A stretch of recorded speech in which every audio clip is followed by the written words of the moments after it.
Good morning, everybody. Welcome to the August 7th, 2015 Intuit Developer Friday Morning Hangout. I'm your host, David Leary. I'm an Intuit Developer Evangelist. Our first guest today was going to be Ronnie Tay and Neha to talk about the apps.com marketing review, or the reviews in the review process. Unfortunately, Ronnie had an issue and won't be able to attend today.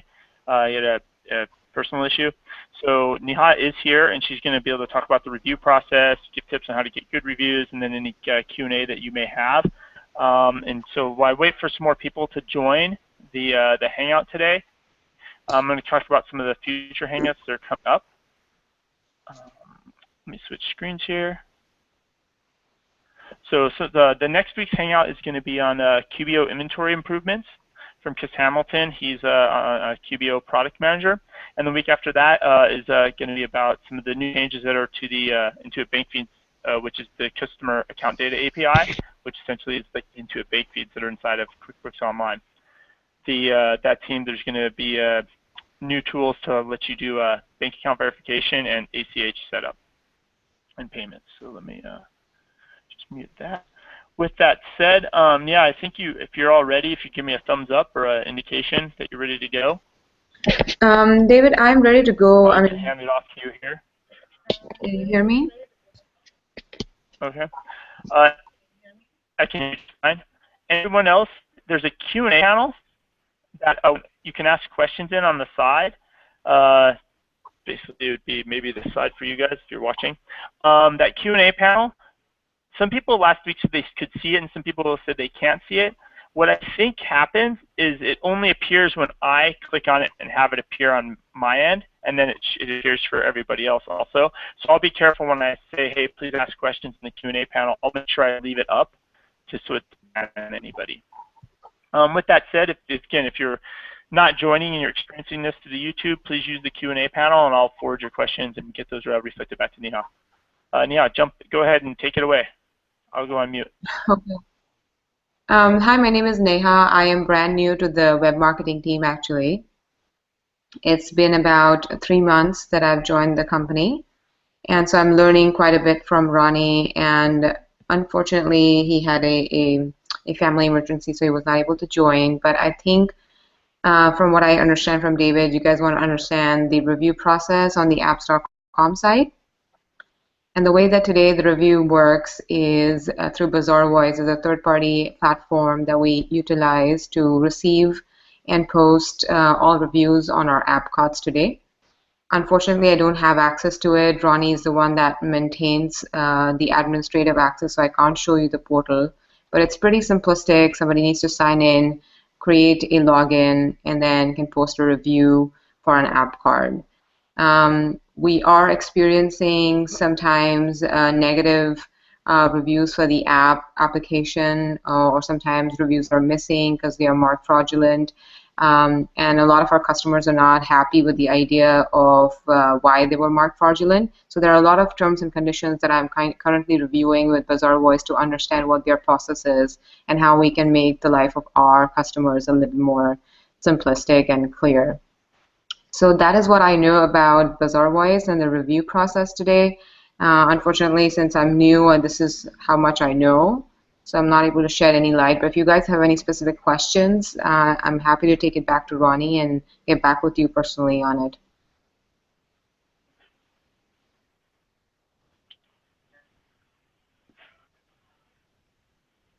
Neha, you're kind of breaking up a little bit. Oh. Yeah, I'm not sure because I have full connection and that's better. I'm not able to hear any delay, but I can hear you pretty clearly, David. Okay. Neha, I can hear you okay. This is Stephanie. How are you? Hi, Stephanie. I'm good. How are you? I'm frustrated. What's the status? It's been a week. Mm-hmm. Bazaarvoice said that it would take about a week for their technical team to go through and get our reviews reposted, and they're not there yet, and I haven't heard from Bizarre Voice. I just sent, probably you got a copy and David got a copy. I just sent asking for a status update. Mhm. But I need you guys, you're their customer. I'm not their customer. And I know that you say that you guys have been, talking to them. I need you guys to apply pressure to them. This is, I mean, it's not like we're Amazon. It's not like we have one consumer at a particular household or something that should be writing a review. We've got multiple users using our application from the same company, and those users should be able to legitimately, submit a review. And I mean, I know you've heard all of this from me for the past 3 months, Mhm. but squeaky wheels get the oil, and I'm going to keep on squeaking. Yes, Stephanie, and as I mentioned earlier, that I totally understand where you're coming from, and I also see Bizarre Voice point of view in terms of how they, why their platform is built this way. It is for the protection of Intuit and its reviews, and also protection of your reviews on your side. And like I've mentioned, I'm working pretty closely with them. I am applying pressure as much as possible for them to work this through very quickly, but there is a process that I need to respect on Bizarre Voice side, because they have a very clear guideline of what, how they mark reviews, and whether they are categorized as fraudulent or not, depending on many criteria that they've decided for their platform. And I understand I am their customer, and I am applying every possible pressure to get it done. But it's not about just one review that's missing or 10 reviews that are missing for your particular company. I want to make sure that doesn't happen with anybody else. So taking my time in a way a little bit to fine tune the terms and conditions with Bizarre Voice. So I hope you understand that it's not out of my sight. Like I said earlier, I am working through it very diligently. It's my priority to make sure that you are satisfied. Okay, thank you, Neha. Now, there are two issues that I see. Mm-hmm. One is the ongoing process. I mean, and building a process that understands that this is not a consumer related sort of a situation. It's a business, business to business, sort of a relationship and requirement. So that's one. I understand that's going to take you some time, and I know that you're working on that with them. The other is getting those 10 reviews reposted that were taken down 3 months ago. And I mean, 3 months has to be enough time to repost, to find and repost those. I mean, I could do that on my system. I could do that in a half hour. Correct. And Stephanie, they have made a lot of progress in terms of marking those reviews and talking to you. Like, we've already discussed the process that they are trying to take. It's quite a bit of a manual process on Bizarre Voice end. They are pretty much through with most of the reviews, and they've been able to validate some of them manually on their end. I do know this is a very long time to experience a delay and missing reviews on our end, but like I said, it takes a little bit of time to investigate. This is something that we've just confronted in terms of a problem on the review side, nothing that I've experienced before, but they're working through it, Stephanie. I assure you that it'll come back. Okay. Okay, I trust you. I'll talk to you again next week. Yes. Unless they happen to appear between now and then, which would be just that would make me so happy. Okay. Thank you, Neha. No problem. I do have a question. I mean, you mentioned. Okay. I do have another question. Neha, you mentioned, the criteria. I mean, what exactly is the criteria that we should make sure that we're abiding by, I guess, or what specifically are the rules that we're supposed to be following? And that's exactly, I think, what is me and Bizarre Voice are working on, the specific rules and clarifying those specific rules, Stephanie. And I'll be able to share that document with you. I feel like maybe we as a team between Bazaar Voice and Intuit need to get that clarified. Bazaar Voice has a few terms and conditions that they need to clarify with me. But the most common one I think that we noticed with the reviews on your end were that they really had no way of saying that these were written by separate people because they originated from the same IP address and also maybe from the same account, and it had very generic usernames. A lot of times people tend to go and find loopholes in the system and try to write reviews. So we wanna make sure that we don't get those kind of fraudulent reviews on our site, right? In your case, you had a legitimate reason why they did that. So just to be able to verify that that was not an automated systematic review written by somebody just because they were in a rush, and to make at least some sense of the review that was written, right? We want to make sure that your reviews are authentic and that when our customers look at your reviews that it makes sense to them and there's a reason to believe in those reviews, because a lot of times people connect to an app based on those reviews, and if they feel like those reviews were written by an automatic system, then they might, that just counts as a negative on your connection. So that is one of the bigger reasons why they're investigating these reviews were actually written by humans and they weren't just systematically programmed to be written.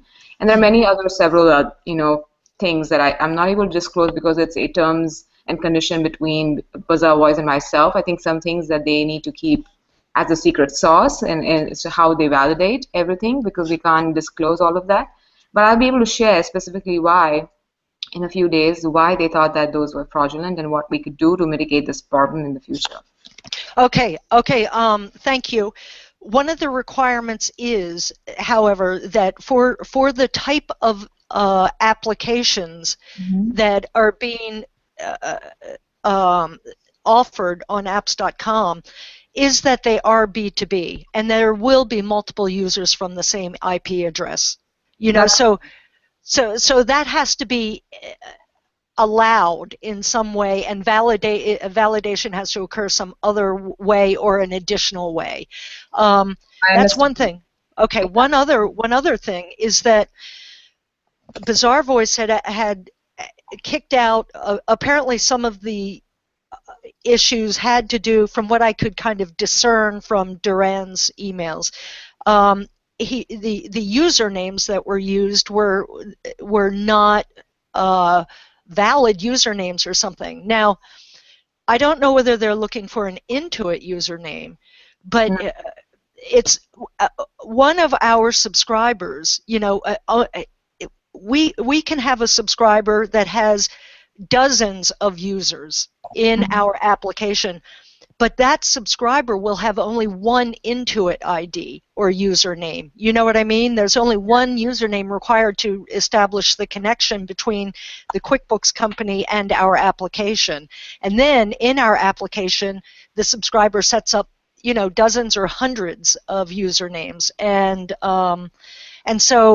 I've talked to Durand about this, and you may have read the emails that what we're going to do is say, okay, use your Cricut username when you're logging in rather than making up something. And then I said to Durand, well, will you need a way for us, because we'll give you a way to determine if that Cricut username is in fact a username in Cricut. Do you know what I mean? Is it a legitimate username? And he said, no, we won't need that. And so I'm a little confused as to how that's going to help using a Cricut username if they don't need a way to validate that that's an accurate username. I don't see how that will be different. Okay, I mean, I hear your concerns, and I do, like I mentioned earlier, these are some of the questions that I do have for Bazaar Voice myself. Okay, good. Validation process. So I made note of it even earlier during our email conversations and conversations with Durand overall. I will be paying more close attention to their validation process in this kind of a scenario. But like I said, Stephanie, it's taking time because it's brand new issue, and I think Bazaar Voice is experiencing it for the first time on their end.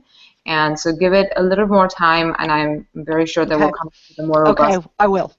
I will, thank you. I have heard, though, I was talking to Jared Keneally, Is that how you say his name? And he has mentioned that there are other apps that are experiencing these same issues. So it's not like Cricket's the only one. True, yes. Cricket has probably got the most amount of reviews that were missing because of this issue. I think others might have experienced it, maybe one-off cases. Okay. Because in your particular organization, like you said, you had only one ID or email address with several users on the same ID. Right. So that's it's a very rare combination. So I think, yeah, we are seeing a problem. So that's why I'm saying that we want to make sure that I get it All right. right. Okay, good. Thank you. Yeah. Okay. Hey, Neha, so just kind of taking a step back. So obviously, like you guys have really deep dived on like like the review process when a review gets removed, right? And it's for, like Right. why it's getting removed and how do we get it back and that type of thing. Can you kind of like take some steps back? I did share out the link on the developer site in the showcase, just the general guidelines we have about app reviews. Can you possibly just kind of really talk about what general guidelines, even level up even like why getting reviews for your app and 5-star reviews, important versus 1-star reviews? What kind of impact that actually results in sales of your app, et cetera, et cetera. Could you kind of maybe just talk about reviews kind of in a little more general sense a little bit? Sure.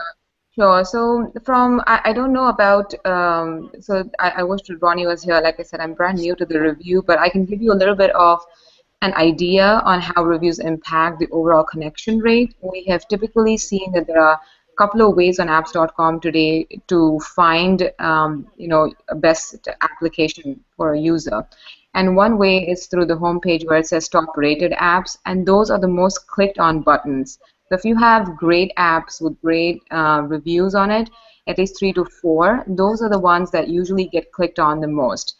Through many of my usability study that I am actually doing today, I'm meeting with small business users, and they highly rely on other small businesses who have reviewed the app to actually connect. One of the biggest things that is a tipping point for them to connect to an application, number one is review, second is feature, third is price, and then it's support. So you can see that they are placing a lot of faith in the review of the other small business as they use the application.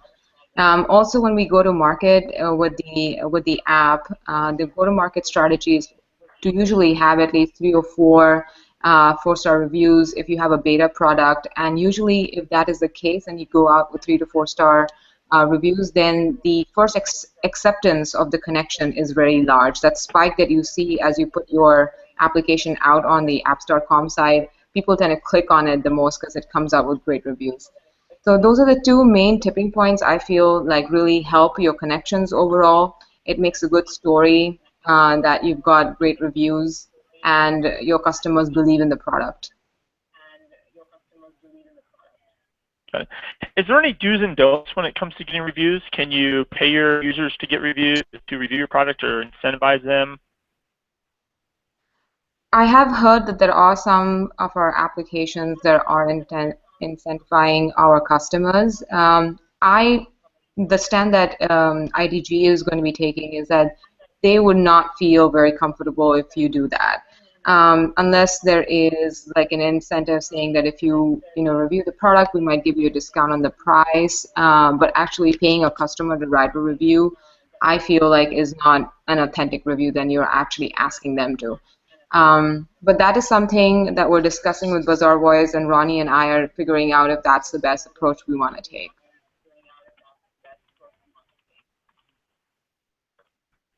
Got it. If anybody else has any questions, feel free to unmute, and I'm going to flip over to the Q&A panel just to make sure it stays appearing for people to ask questions if you're experiencing through the YouTube type view and you're not actually joining. So if anybody has any questions, feel free to unmute yourself and jump in. So Matt, IQ Boxy, I know you guys are online. Christina, any of you just feel free to unmute and jump in.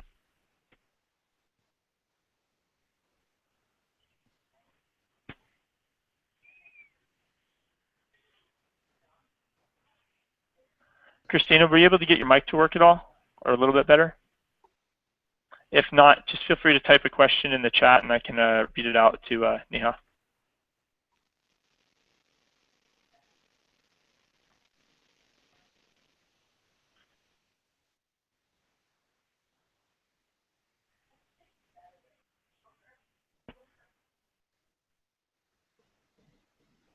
And I'm not seeing any questions come through the Q&A panel.